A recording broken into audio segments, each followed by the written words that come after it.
Hey everyone, Scott Cunningham, aka Scottsy Business here. Today we're going to be talking about the exchanges and the places that you should not be trading crypto on for a very important reason.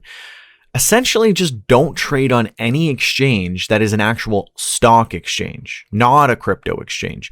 Don't trade on stock exchanges because they never give you your actual crypto. And as most of us in the crypto space are aware, and if you're not aware, you should never hold your cryptocurrency on an exchange just for the sake of it, right? I hold some crypto on Binance for soft staking, but if there was a problem, it would be a very minor hit to my wealth. It's probably like 1, maybe 2%, if that. So if you've got all of your crypto on an exchange, absolutely you should be taking it off of the exchange and holding it in a wallet that you control. The big thing here is you have to hold your own keys to have true ownership and access to your crypto. If someone else has that, like the exchange that it's being held on, you don't truly own it. What's much worse is with regular stock exchanges, not crypto exchanges, regular stock exchanges that are starting to allow you to trade crypto are not going to actually let you withdraw your crypto, and you can't spend your crypto, and you can't really do much of anything. They hold it. The only reason that you're getting it on those platforms is to speculate and hopefully sell at a higher value. The problem is that they own your crypto.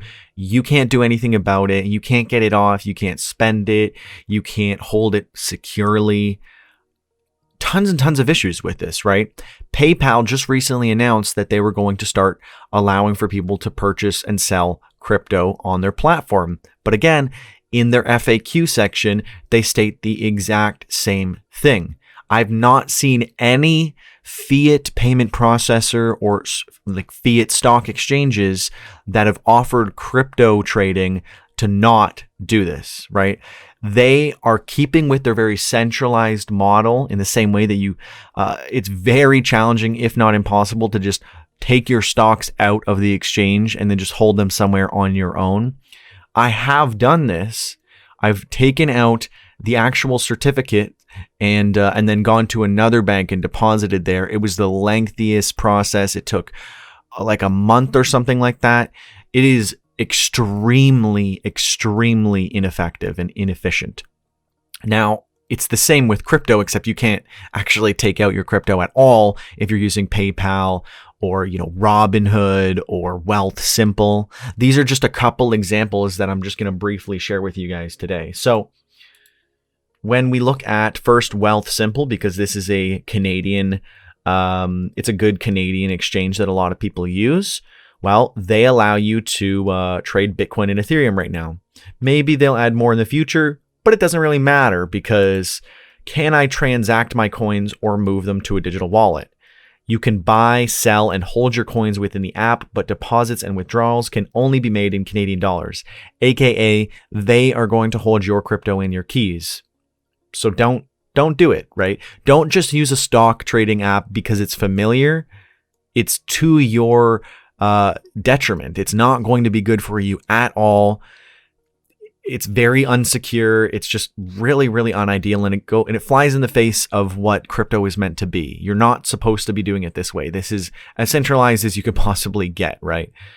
And if you guys are afraid to start using a crypto exchange, or what wallets do I get? Maybe I'll make a video on that in the future, but real quick, for Ethereum based coins, ERC20, I use MetaMask.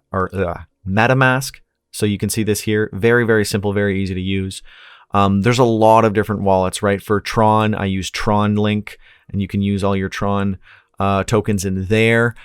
There's a lot of different wallets, right? Like for my hardware wallet, I have Ledger, which is very secure. I've had a really good time using that. I also have SafePal, which is the extremely cheap version of Ledger. And I've done reviews on all these in the past, so you can check all that stuff out. But there's a crazy amount of options for you guys to take advantage of for wallets. As long as the wallet is actually decentralized, I don't know of many wallets that are secretly, have some weird backdoor and they're, sketchy and they're basically a scam. most of them are pretty solid. Just use some of the more well-known ones. Trust Wallet is another good one. You can get the wallet from blockchain.com. There's so many out there. And then for exchanges, I would recommend an exchange that is kind of centered around your location, like your geolocation. Like for me, CoinSquare is like my go-to Canadian option. You could still use anything else. Like Coinbase is kind of the go-to US option in my perspective. So if I was in the US, I'd be using Coinbase. You can still earn on Coinbase and do a bunch of stuff. I have a list of all these resources that I did maybe a month ago, and I'll link that in the description as well if you guys are curious. But let's jump back into this. So here's PayPal. They just recently announced, bringing in cryptocurrency, and, there's tons of information here. The real thing that is important is, who can buy and sell and hold crypto only in the US. But more importantly is, can you actually trade your crypto? They said there's no transaction fees for now. That might change in the future. But what's really important is you cannot send crypto, right? You can't pay for things with crypto, and you can't withdraw it, right? Where is this? Can I transfer cryptocurrency in and out of PayPal? Currently, you can only hold cryptocurrency that you buy in PayPal in your account. Additionally, the cryptocurrency in your account cannot be transferred to other accounts on or off PayPal. So not only can you not use it to buy things or transact, but you also cannot take it out or really do anything with it. The only reason you would buy it is to hold it, speculate, and then sell at a higher value. There's literally no other use case. All these exchanges, all these fiat based services that are starting to offer crypto are doing so in a very sketchy way. And they're just removing all of the features that are actually built into these cryptocurrencies. And they're centralizing the control and the power over them and the ownership. They're trying to rebuild the same thing that crypto was trying to get away from. So while I think this is great for awareness, for people to see that even, PayPal, even traditional stock exchanges are starting to offer this because they see the value. But these people who are very new getting exposed to it also don't realize the negatives that come with this, because they might just be getting into crypto, or maybe they've already been in crypto, but they just didn't read this stuff. And you only know once it's too late. You could buy, sell, maybe lose a few dollars when you realize you can't withdraw. But say you buy and then you try to withdraw, a long time later, you may lose a lot of money in the process. And it's not ideal for long-term holding because, again, PayPal could just close your account. They own the Bitcoin that's in there. They own the Ethereum that's in there. That's why it's so sketchy and concerning. Now, Robinhood's been allowing people to trade crypto for quite some time. And they claim in the future they plan to allow you to withdraw. But when is that going to happen, right? Don't bet on something happening in the future with no timeline whatsoever. What you should do is just look at what it is now and then just find a better alternative, right? It blows my mind when people use something that is like very, very restrictive and has a bunch of problems, and they say, oh, well, like they're going to improve it. It's like, there are solutions to all these problems already. Don't look for some startup that's trying to solve it and hasn't, and may not ever, or for a long time, purposely or not. Look for things that already can do this, right? You can already do all this stuff on regular exchanges, get a wallet, take your crypto off. Yeah, it's a little bit more of a process, but that's the whole point of cryptocurrency. It's a little bit more work, but you are in control and you have the responsibility. We're removing the middleman, which also, takes a little bit of the effort back from them and puts it on you. So you have a little bit more effort and responsibility, but you have all the control, all the access, and all the benefit, right? You don't have any restrictions from them. Financial freedom is important, and it starts with what you patronize.